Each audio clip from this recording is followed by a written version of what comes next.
Hi, welcome to my channel.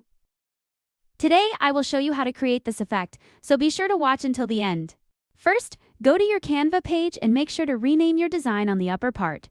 Next, upload your photo or select from the photo section, then drag it to your page.